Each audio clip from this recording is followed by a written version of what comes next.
Dia, boa tarde, boa noite, boa madrugada, independente da hora que você esteja assistindo esse curso. Estamos na 8ª aula do nosso curso sobre o livro Reforma Íntima Sem Martírio, da irmã Cidofo, e lá vamos nós para mais uma aula. Na aula passada, nós falamos um pouco sobre os sícaros da alma, né? Aqueles assaltantes, aqueles que acabam com a nossa alma, aqueles que acabam com a nosso processo de reforma, que foram baixa autoestima, medo de errar e ansiedade, né? E culpa excessiva. Então, baixa autoestima, culpa e medo de errar. Eu recebi alguns questionamentos e uma pergunta me chamou a atenção da pessoa me pedindo para que eu falasse sobre como reconhecer quais são os sintomas de baixa autoestima e os sintomas de culpa. Por quê? Ela me explicou, né, o interesse dela e ela quer saber se ela está nesse processo, né, se ela está passando por esse processo. Então, eu decidi que antes da gente continuar no livro, nós vamos responder a pergunta da pessoa que está assistindo o nosso curso. Vamos lá? Vou até projetar aqui, eu coloquei aqui para a gente bater um papo sobre exatamente isso. Aqui, né, isso aqui foi o que a gente viu na aula passada, né, nós terminamos aqui, que reforma íntima não deve ser considerada como uma melhoria de nós mesmos, né, deve ser considerada como uma melhoria de nós mesmos, e não a anulação de uma parte de nós considerada ruim, né, esse A aqui está errado, pois tem que corrigir, que eu acabei não corrigindo. E aqui estão os sintomas da baixa autoestima. Vamos lá? Primeiro sintoma da baixa autoestima. Sempre encontrar culpado por seu próprio erro. Errar é normal. Diz o ditado que errar é humano. Errar é totalmente normal. Eu falei, na aula passada, nós vamos cometer diversos erros no tempo que a gente passar, na nossa vida. Nós vamos cometer erro demais. O problema é achar que o erro não é meu. Achar que eu não tenho minha parte no erro. É muito, muito, muito comum a gente encontrar tudo quanto é tipo de culpado. É o governo, é o clima, é a chuva, é o prefeito, é o meu trabalho, é a minha família. Todo mundo é culpado, menos eu. Ou quando eu assumo, todo mundo tem culpa, mas a minha é, pequenininha. Esse é o primeiro erro da autoestima, da baixa autoestima. Uma pessoa de estima alta, ela reconhece os erros que ela comete. Ela sabe que aquilo lá foi vamos dizer, foi algo temporário. Foi um erro apenas, só. E foi um aprendizado, mais um aprendizado. Tá? Qualquer grande atleta, qualquer um deles, dos que chegaram no topo, a hora que a gente for ver a história, começaram de baixo e começaram, treinando e errando, treinando e errando, treinando e errando, treinando e errando, treinando e errando, até começou a treinar e errar menos, treinar e errar menos, aí começou a treinar e acertar mais que errar, um pouquinho mais que errar, e aí você se transforma no topo. Qual que é a ideia? É eu reconhecer que se eu não estou acertando, se eu não estou tendo desenvolvimento, se eu não estou crescendo como era para crescer, a culpa não é do outro. A culpa não é da bola, a culpa não é da chuteira, a culpa não é do aro, a culpa não é da rede, a culpa não é do outro time, a culpa não é do meu time, a culpa é minha. Agora, quem tem baixa autoestima, não. Ele tem um problema por reconhecer, porque reconhecer aquele erro vai ferir ele profundamente. Então, o erro é sempre do outro. Segunda, a dificuldade em aceitar a limitação. Quem tem autoestima muito elevada sabe das suas limitações e vai até o limite da sua limitação. Por quê? Porque ele sabe que é problemático atravessar aquilo. Mas ele luta para sempre conseguir ou chegar mais perto da limitação ou chegar acima e aumentar a limitação. Quem tem baixa autoestima, não. Ele não aceita. Ele tem problema com essa limitação. Como Já falei outras vezes, né? Quando comecei a dar palestra, eu não fazia a menor ideia de como seria. Mas isso não criou um limite para mim. Eu aceitei que aquela experiência era uma nova experiência. Aquela experiência era uma limitação. E entendi que eu precisava romper aquela limitação. E fui embora. Outras coisas, na minha profissão, eu já fiz isso. Então, a gente precisa romper a limitação. Como diz minha filha, Manuela, né? Pensar fora da caixa. É sair da caixinha, né? Timidez em excesso. Se você é muito tímido, é porque sua estima é baixa. Por quê? Ó, eu não estou falando se você é tímido. Eu sou um pouco tímido e é normal a timidez. É normal, em certas ocasiões, você se sentir retraído, você querer ficar mais na sua, é normal. O problema é isso em excesso.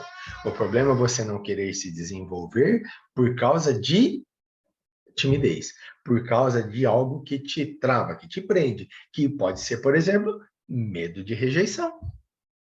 Você pode ter medo de ser rejeitado. Claro, isso depende muito da vida familiar. Quem vem de rejeição dentro da família vai criar baixa autoestima. Por quê? Porque é muito rejeitado, então tem medo de ser rejeitado pelo mundo. Aí entra o que eu falei na aula passada. Se é esse o problema, você já sabe o problema. Agora busca a solução, que muitas vezes não está em você, está num terceiro. Mas você precisa buscar a solução. Se o problema é esse, busca a solução. Tem gente que acha que supera isso da melhor forma possível, como buscando reconhecimento e elogio do outro. Tudo que faz precisa ser elogiado. Mais ou menos assim. Eu estou dando um curso para vocês e é como se toda aula eu precisasse de muita gente assistindo, muitos likes e muitos elogios. E aí eu fiz a primeira aula. 12, 13 pessoas assistiram. Alguns likes, um comentário, 2 comentários, mas nada muito efusivo. Fomos para a segunda aula. 12 ou 13 assistiram, não lembro direito. Alguns likes, alguns comentários, nada muito efusivo. Aí eu já não faço a terceira. Por quê? Porque eu não estou tendo elogio. Eu preciso ser elogiado. E aí eu começo a criticar, falar, eu não vou fazer mais curso lá, não. Ninguém assiste, ninguém fala nada, ninguém comenta nada. É como se eu não tivesse dado curso. Ah, vocês querem que eu? Ah, não tô não. De jeito nenhum. O que eu estou ganhando? Não estou ganhando nada. O ganhar, muitas vezes, não é o financeiro. O ganhar, muitas vezes, é o reconhecimento. Por quê? Porque eu preciso. Não é algo que eu encare e fale, oh, que legal, estão me elogiando, mas também estão criticando, é a vida, é assim, né? Tem um gostei também? Não. Tem gente que luta para reconhecimento. Eu preciso ser reconhecido. Eu preciso. É necessário para mim. Com isso, está demonstrada a baixa autoestima. E olha que nós temos 3, né? Os 3 se encaixam. A pessoa é tímida em excesso porque ela tem medo de rejeição, e por ter medo de rejeição, ela precisa de constantemente elogio e reconhecimento do outro. Ela não se elogia, ela não se reconhece. Ela precisa disso aí do outro. Falta de confiança em si mesmo. Vai fazer as coisas, não tem confiança em si mesmo, baixa autoestima. Quem tem autoestima alta, a gente até comenta, tem gente que não, sai com certos tipos de roupa, maquiagem, né, que nós, dentro do nosso quadradinho, é considerado fora de padrão, e a gente, qual que é o comentário? Nossa, aquela pessoa tem uma estima altíssima, olha só como que ela sai. E é verdade, ela tem confiança nela, ela não se preocupa com os outros, está preocupada com ela.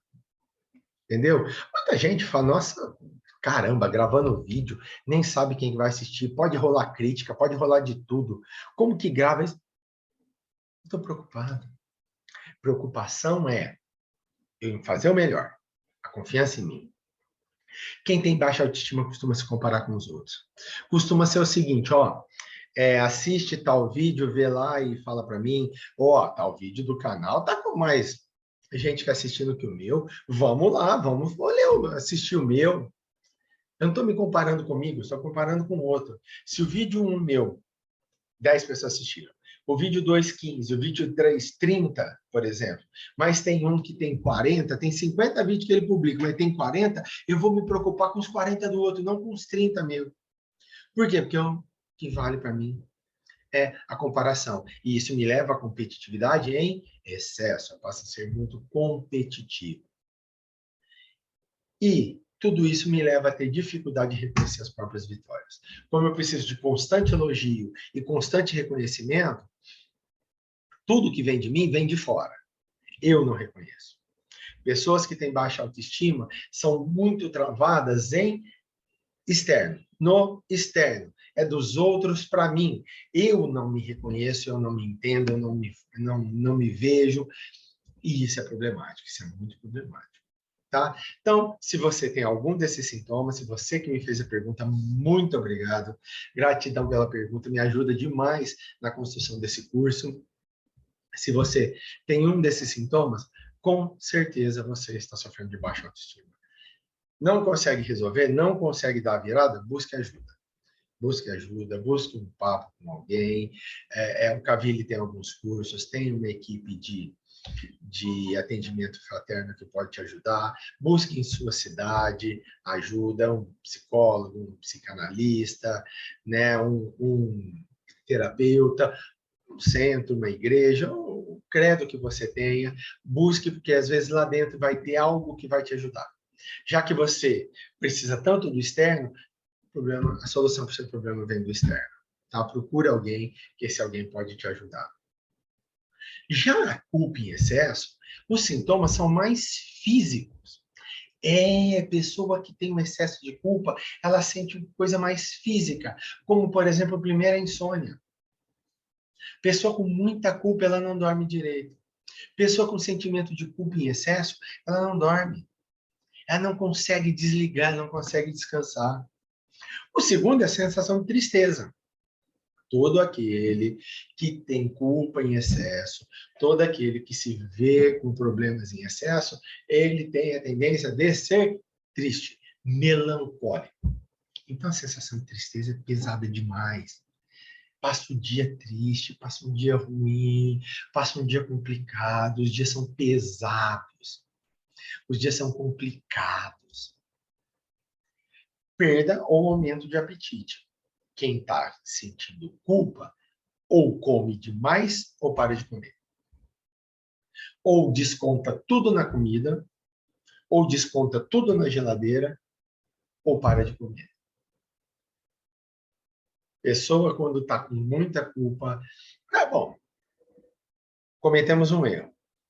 Sinto que eu sou culpado por aquele erro, muito culpado por aquele erro. Isso é claro. Eu vou parar de dormir, eu vou me sentir mal e com certeza eu vou ter ou perda ou aumento de apetite. Se é uma pessoa acostumada com perda, vai ter perda. Se é uma pessoa mais tendente ao aumento, vai ter aumento de apetite. Vai ter um cansaço que não me explica. Pessoa com culpa e excesso carrega uma carga tão grande sobre ela, tem um peso tão grande nos seus ombros, que ela se sente cansada. Ela se sente... É um peso que ela carrega o dia inteiro, então ela está sempre cansada. E esse peso vai aparecendo em pontos do corpo, como, por exemplo, alergia na pele. Sabe essas alergias que dá sem a gente perceber? Sem a gente sentir nada? Culpa. Isso não é médico. Isso não é, eu sou doente. Não é doença. É culpa. Apatia. Você começa a ficar apático. A gente começa a ficar anulado. Se anula.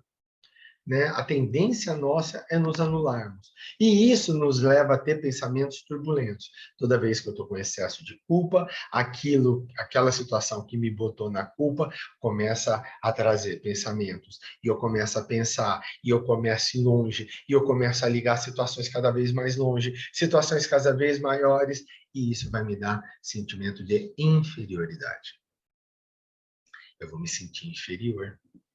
Eu vou achar que eu sou um problema, eu vou achar que eu sou ruim, eu vou achar que nada vale a pena, eu vou achar que tudo que eu toco vira da coisa ruim, eu vou achar que toda a atitude que eu tenho vai prejudicar alguém ou vai prejudicar a mim. Com isso, minha autoestima despenca. Eu começo a sentir tudo que nós vimos no slide passado. Eu começo a sentir tudo aquilo que nós vimos no slide passado e isso me leva à depressão. A culpa em excesso me leva à depressão.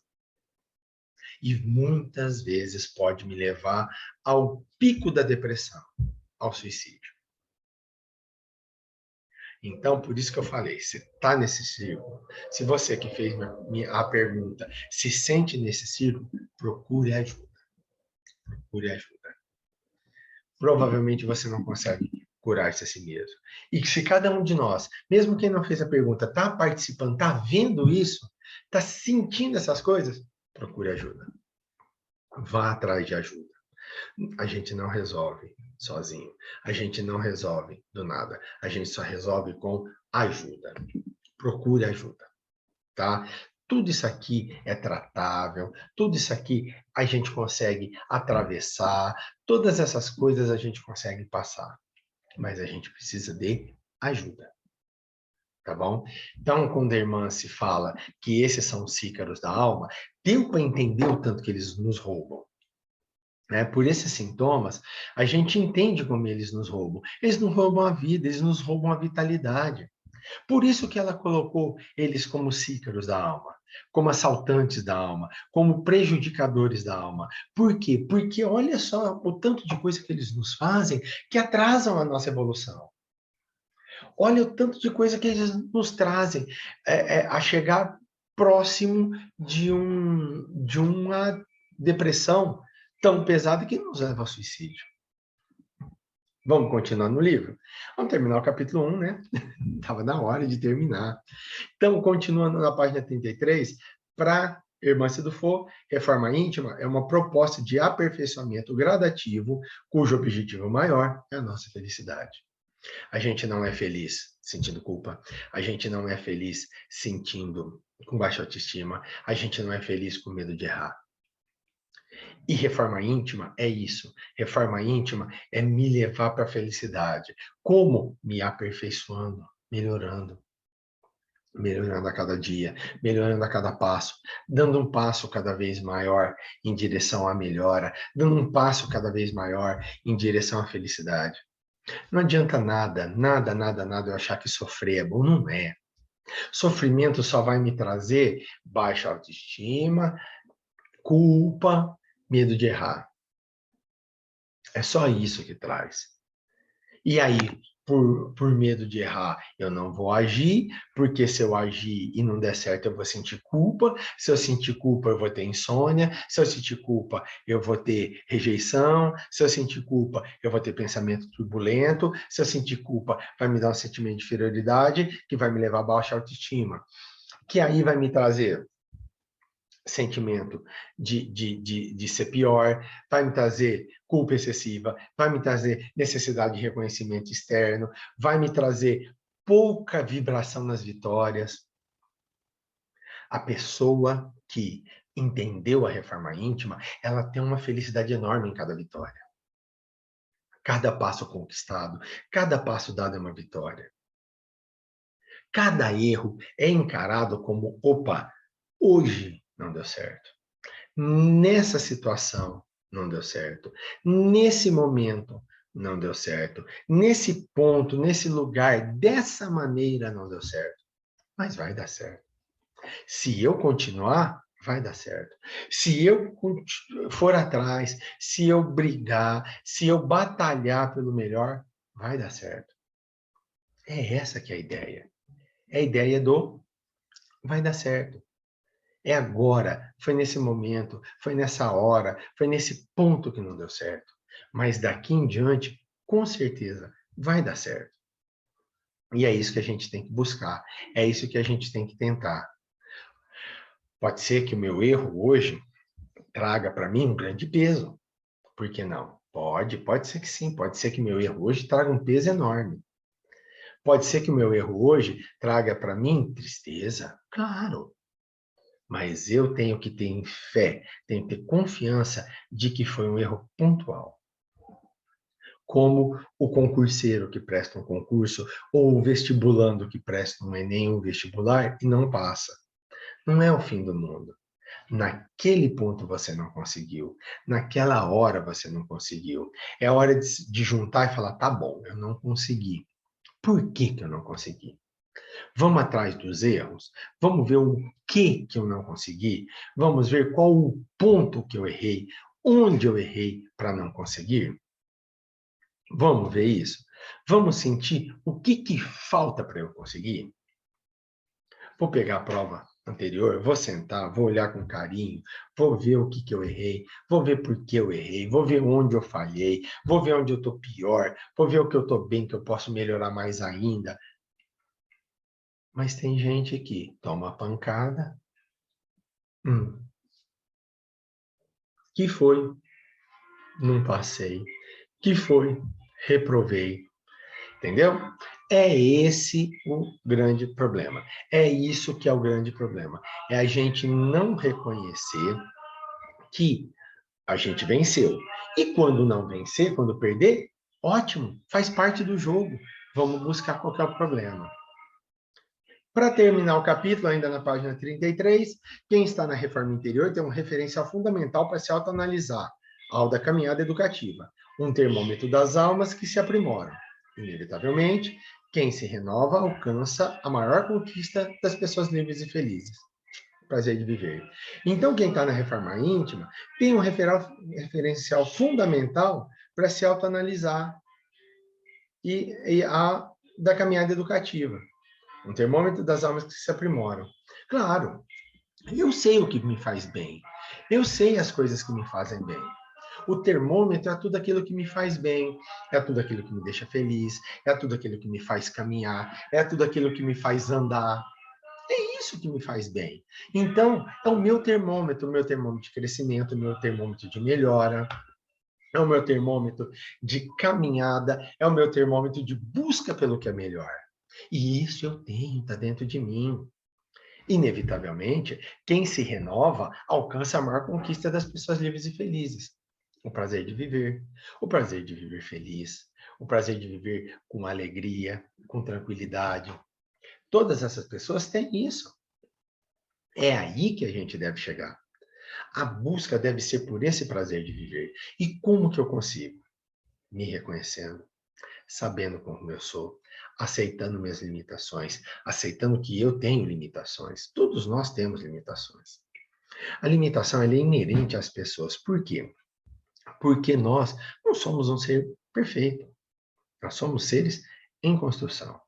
E muitas vezes o deserto ele faz parte da vida da gente. Muitas vezes buscar o deserto faz parte da vida da gente. Há algumas semanas nós tivemos a Páscoa, que significa a morte e a ressurreição de Cristo dentro da tradição cristã, né? A morte e a volta de Cristo, o reaparecimento de Cristo. O que significa? Significa que você vai morrer e você vai voltar. Oi, Manu. Oi, pai, bom dia. A Manu, minha filha linda, que eu falo muito dela, significa que a gente vai ter essa oportunidade. Nós temos que encarar essa oportunidade. Cristo, antes de passar por todo o problema que ele passou, Cristo, antes de ser Jesus Cristo, ele passou pelo deserto. E o deserto significa um tempo onde você tem que se fechar, onde você tem que se trancar a você mesmo, onde você vai sofrer tentações, onde você vai sofrer o pior de tudo, mas ali é o espaço para você se fechar em si mesmo e ganhar você. Do mesmo jeito que o Calvário, passado por Cristo, por todo aquele espaço que Cristo passou pelo Calvário, todos nós vamos passar. Eu passei. Aqui em casa, minha esposa passou. Todo mundo passa. O que importa é, ao final do terceiro dia, você esquecer aquele Calvário e você renascer. É por isso que eu estou usando a Páscoa de algumas semanas atrás, para entender que é assim que a gente cresce, é assim que a gente dá o grande salto, é assim que a gente dá o grande salto da vida da gente, tá? É reconhecendo que turbulências virão, é reconhecendo que o deserto virá, é reconhecendo que o calvário virá, mas também é entendendo que eu vou dar o passo à frente. E como eu dou o passo à frente? Reconhecendo minhas limitações, reconhecendo meus problemas, reconhecendo as coisas que eu preciso fazer para melhorar, reconhecendo as coisas que eu preciso fazer para crescer, reconhecendo tudo que eu preciso fazer para dar à frente. Às vezes eu não consigo fazer isso sozinho, às vezes eu preciso de ajuda de alguém. Busque ajuda. O importante é entender que reforma íntima não é calvário. Reforma íntima não é martírio. Reforma íntima é um passo que eu dou em direção à felicidade. É um passo que eu dou reconhecendo que eu tenho erros, reconhecendo que eu tenho defeitos, reconhecendo que eu tenho virtudes e que eu posso melhorá-las. Não para chegar à perfeição. Nunca chegar à perfeição. Perfeição é um horizonte. Perfeição é um lugar para o qual eu vou buscar ir, mas ela está longe. Não tem importância se eu não alcançar. O importante é eu reconhecer meus problemas, reconhecer meus defeitos e buscar o crescimento, buscar a evolução, buscar ser cada vez melhor. Tá joia? Espero que todos tenham entendido a nossa lição de hoje, nossa 8ª aula, né? Tenham entendido os efeitos, os sintomas da baixa autoestima e da culpa na vida da gente. Muito obrigado a você que fez a pergunta. Não vou revelar o nome por uma questão de princípios, né? Se quiser a próxima pergunta, quiser, não, pode falar meu nome, eu falo, numa boa, não tem importância não, né? Até por questão de exposição, mas eu agradeço muito a pergunta e agradeço a você que está me assistindo. Tá? Muito obrigado por você que está me assistindo. Pode mandar as perguntas, pode mandar seu elogio, sua crítica. Nós estamos abertos a tudo aqui, tá? Curta, compartilhe esse vídeo. E aula 9, capítulo 2. Tá joia? Grande abraço a todos. Tchau.